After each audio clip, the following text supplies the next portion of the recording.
पर देखते रहिए धार्मिक, सामाजिक, हर छोटे बड़े मुद्दों से जुड़ी खबरें सिर्फ 4 स्टार न्यूज पर। 4 स्टार न्यूज, खबर से समझौता नहीं। उत्तराखंड के देहरादून जनपद के चक्राता में 3 लोगों को किया गया स्वास्थ्य केंद्रों में आइसोलेट।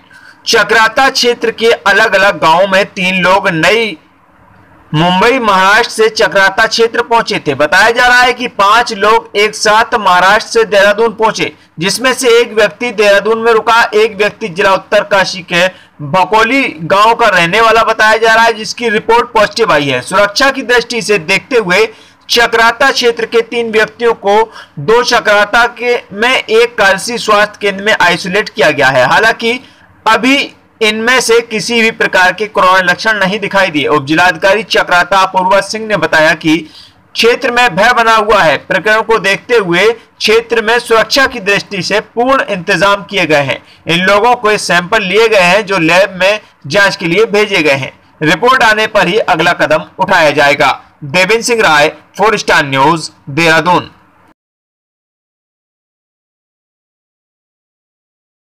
4 लोग जो आए थे उनकी ट्रैवल हिस्ट्री प्रेजेंट थी, जिसमें से एक उत्तरकाशी जिले का एक व्यक्ति पॉजिटिव आया था।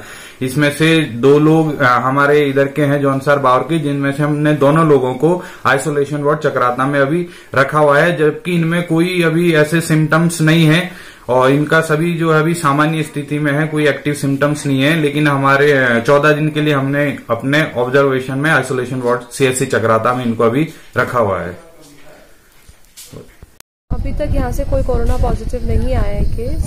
कुछ लड़के जो है वो बाहरी रेड जोन से आए थे एंड उनकी फर्स्ट जो सैंपल है वो नेगेटिव आया था, परंतु तभी भी उनकी रैंडम सैंपलिंग करी गई थी डिस्ट्रिक्ट हेडक्वार्टर जो आपका हमारा बॉर्डर पड़ता है, तो उस पर देहरादून जिले में एंटर करने वाले सभी लोगों में से ससेप्टेबल लोग या फिर जिनकी रैंडम सैंपलिंग हो रही है, तो उनके सैंपल की जो रिपोर्ट है वो नेगेटिव आई थी। एंड उनके साथ का जो लड़का था वो उत्तरकाशी डिस्ट्रिक्ट जो भंकोली जगह है वहां का पड़ता है, वो जगह वो लड़का जो है उसकी रिपोर्ट पॉजिटिव आई थी। तो एहतियात के तौर पे इनकी भी रिपोर्ट्स ली गई थी, परंतु इनकी नेगेटिव आई है।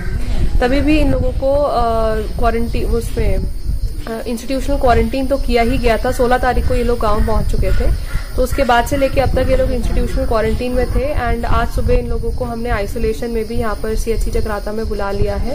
एंड जैसा जो भारत सरकार के नियम है उसके अनुसार इनकी अगली अगर सैंपलिंग भी होनी होगी तो वो भी होगी। मैडम, अगर सुरक्षा की बात की जाए तो चक्राता क्षेत्र में किस तरह की सुरक्षा व्यवस्था की गई है प्रशासन की ओर से?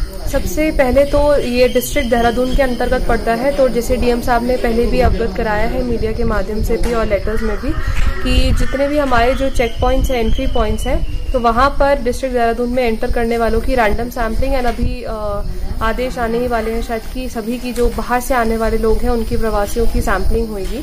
तो हम कोशिश यही कर रहे हैं कि डिस्ट्रिक्ट हेडक्वार्टर पर ही पहले उन लोगों की जो फर्स्ट स्क्रीनिंग है और सैंपलिंग है वो वहां पर हो, उसके बाद उन लोगों को फिल्टर आउट करके ही वो लोग यहाँ तक पहुंचते हैं। यहाँ पे भी कालसी में पहुंचते ही या चक्राता पहुंचते ही सबसे पहले स्वास्थ्य विभाग और थाना संबंधित में वो जाकर के रिपोर्ट करेंगे। उसके बाद उन लोगों की स्क्रीनिंग होगी और अगर हेल्थ डिपार्टमेंट से उनको क्लियरेंस मिलती है तब उसके बाद ही उन लोगों को, सभी ग्राम प्रधानों से हम सूचना डेली लेते हैं, तो उसके बाद ही ग्राम प्रधान उनको गांव में एंटर होने की परमिशन देंगे अगर उनके पास में हेल्थ डिपार्टमेंट की क्लियरेंस होगी तो। और गांव में भी एंटर होने के बाद वो गांव के बीच में नहीं जाएंगे, वहां का जो कोई भी इंस्टीट्यूशन चिन्हित किया गया है, पंचायत भवन या प्राथमिक विद्यालय या कोई भी ऐसा सरकारी भवन, तो उसमें उन लोगों को 14 दिन के लिए कंपलसरी क्वारंटीन किया जा रहा है। एंड सभी मूलभूत सुविधाएं वहां पर उनको उपलब्ध हो, इसके लिए हमारे जितने भी राजस्व के इवन जो ब्लॉक के कर्मचारी हैं वो उसमें लगे हुए हैं।